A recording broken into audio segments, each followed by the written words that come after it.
रतन टाटा। भारत देश ने एक हीरा, एक रतन खोया है और वो इंसान, वो लेजेंड ने 140 करोड़ से ज्यादा लोगों की दुआएं कमाई है। वो सबसे रिचेस्ट शायद नहीं है, लेकिन most loved, most admired, most respected इंसान है, रियल लाइफ के रतन है।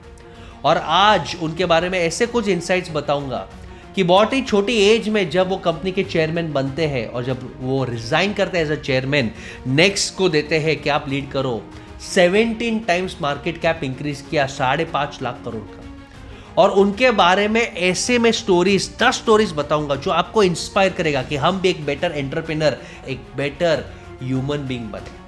तो उनके बारे में ऐसे इंसाइट शेयर करूंगा, लेकिन वीडियो स्टार्ट करने से पहले मेरा नमस्कार स्वीकार करिए। मैं हूं बसेश गाला, आपका बिजनेस ग्रोथ मेंटोर, आपका इन्वेस्टर। मेरे तरफ से आप सभी को जय सिया राम, राधे राधे और जय Jinendra. In a somber turn of events, the nation mourns the passing of Ratan Tata, the revered industrialist and philanthropist who died at the age of 86.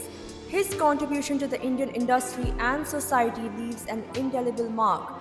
रतन टाटा साहब का जन्म मुंबई में 28 दिसंबर 1937 और 10 साल की एज में उनके पेरेंट्स अलग होते हैं और उनके बाद उनकी ग्रैंडमदर उन्हें अडॉप्ट कर लेती है। लेटर उन्होंने कॉर्नेल यूनिवर्सिटी और हार्वर्ड यूनिवर्सिटी से एजुकेशन पूरी की और इंडिया आके 1962 में टाटा स्टील से जुड़ जाते हैं। और इजीली उन्हें मिला नहीं एम्पायर। 1962 से वो सीखे अपने आप को प्रूव किया और 1991 में टाटा ग्रुप के चेयरमैन बन गए और 2012 में जब वो चेयरमैन की पोजीशन छोड़ देते हैं तो मार्केट कैप 17 टाइम्स बढ़ गई थी। देश की हर जरूरत में सबसे पहले हाथ उठाया टाटा ग्रुप ने। आईटी का दौर आया तो टीसीएस लाए, मिडिल क्लास को कार चाहिए, टाटा नैनो। कोविड में जब देश को जरूरत था, पहला हाथ खड़ा किया, 1500 करोड़, देश के लिए जान भी हाजिर है। एक ही दिल है, कितनी बार जीतोगे रतन टाटा साहब। 10 स्टोरी से इंस्पायर होना और ये वीडियो हर एक के साथ शेयर करना कि वो लाइफ में राइज कर पाए, एक अच्छे इंसान, एक अच्छे एंटरप्रेन्योर बना पाए।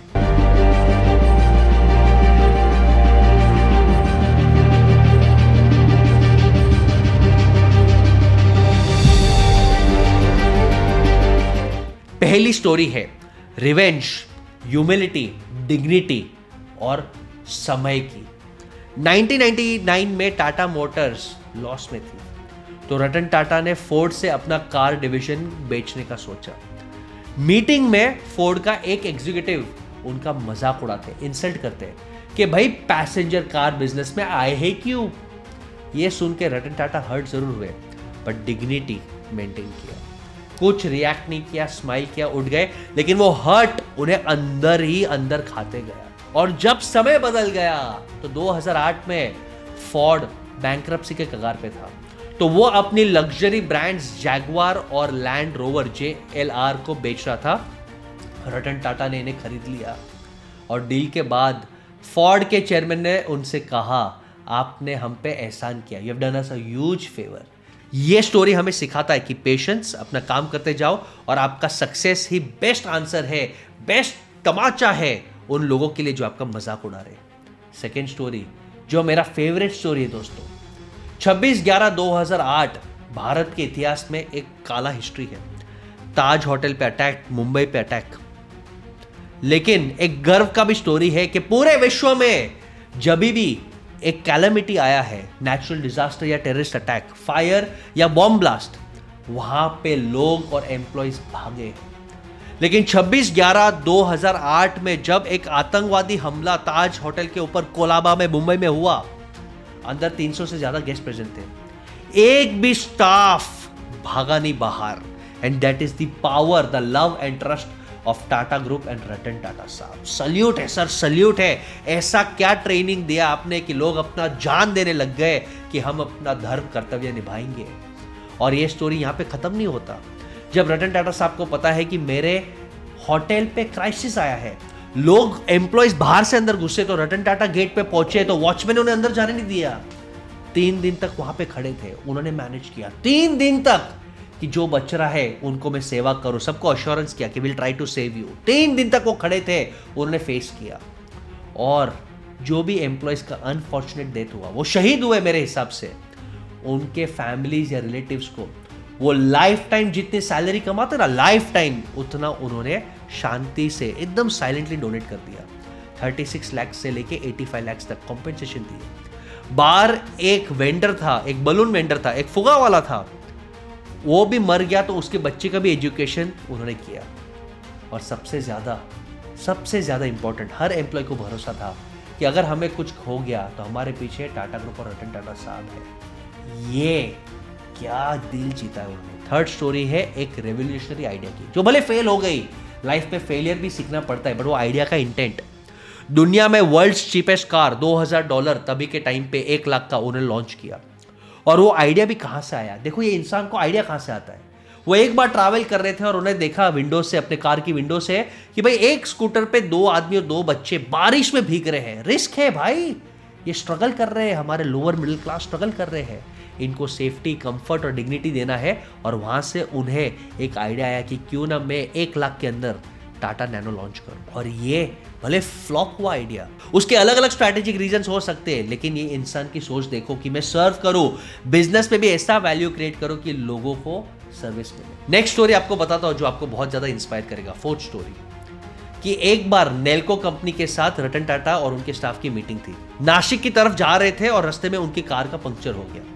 ड्राइवर उतर रहा है, पंक्चर चेंज कर रहा है। अब सारा स्टाफ लगता है कि भाई पंक्चर में 15-20 मिनट लग जाएंगे, तो कोई चाय पीने लग जाता है, कोई सिगरेट में, कोई टाइम पास करने लग जाता है।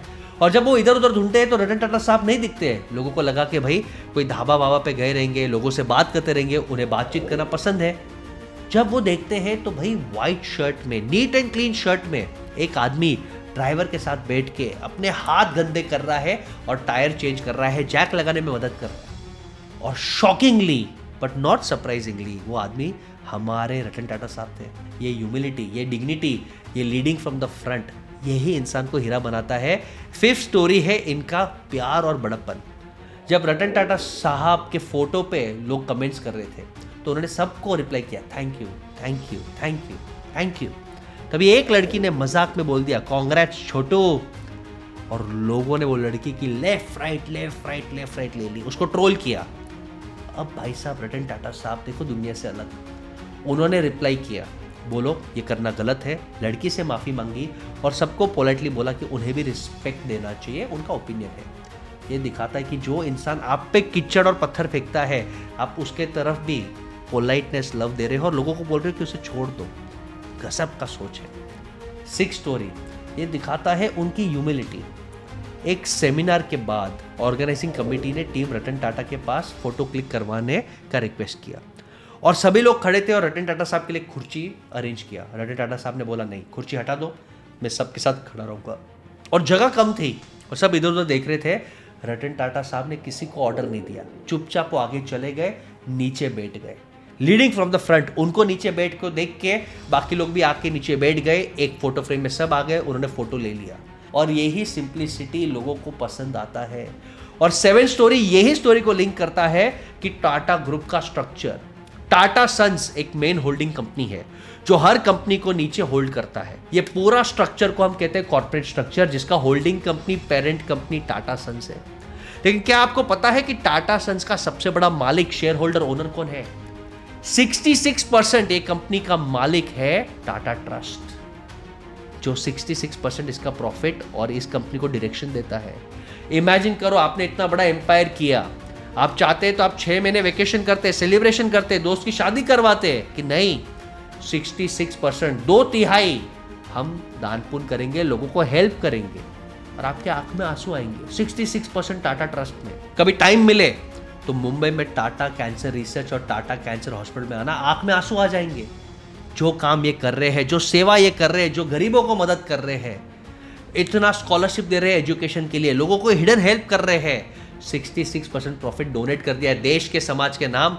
सैल्यूट रतन टाटा साहब को। नेक्स्ट स्टोरी दिखाता है कि रतन टाटा साहब इमोशनल थे, फैमिली लविंग वैल्यूज थे, भले वो मैरिड नहीं थे। फरवरी 2018 में रतन टाटा साहब को बकिंगम पैलेस में ग्रैंड इवेंट में बुलाया जाता है, जहाँ पे प्रिंस चार्ल्स वो उन्हें लाइफ टाइम अचीवमेंट अवार्ड देने वाले हैं। लेकिन कुछ दिन पहले ही उनका प्यारा कुत्ता टीटो बीमार हो गया था और उन्होंने अपने फ्रेंड को भी कॉल किया और बोला कि यार लंदन में तू आया नहीं।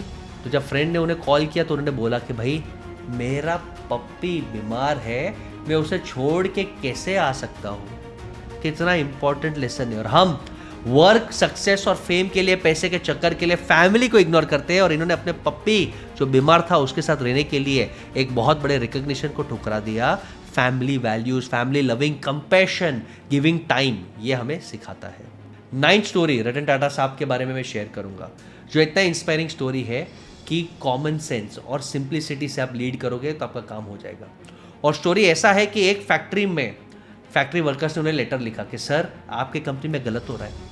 हमारे कंपनी में 2 टाइप के बाथरूम्स है, एक है एग्जीक्यूटिव बाथरूम्स और एक है नॉर्मल बाथरूम्स। एग्जीक्यूटिव बाथरूम टकाटक, परफ्यूम, मार्बल, ग्रेनाइट, लग्जरी, और नॉर्मल बाथरूम्स में हाइजीन नहीं, सफाई नहीं, बास मार रहा है, लोग बीमार हो रहे हैं, इन्फेक्शन हो रहा है। इसका क्या रास्ता निकालेंगे?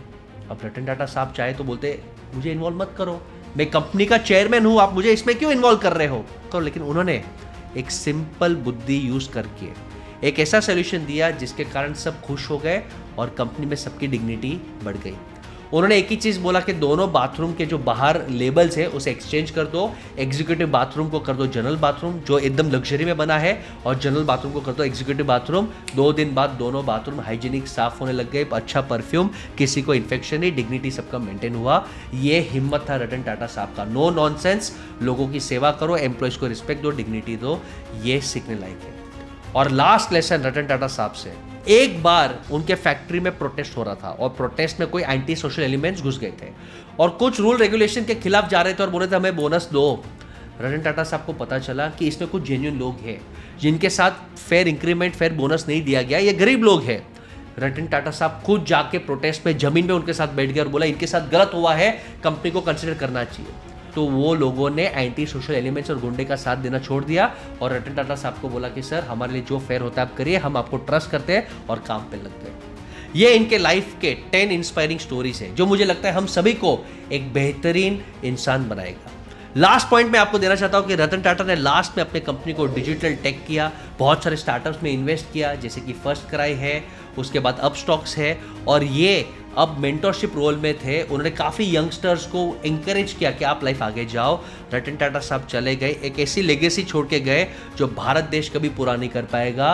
Best tribute to Ratan Tata साहब है कि आप उनके वैल्यूज अपने जीवन में जियो। That will be the best tribute to Ratan Tata साहब। आई होप ये वीडियो आपको इंस्पायर करेगा, और वापस रिक्वेस्ट करता हूँ वीडियो को शेयर जरूर करना with everyone who wants to rise in life. जय हिंद, लव एंड ब्लेसिंग्स।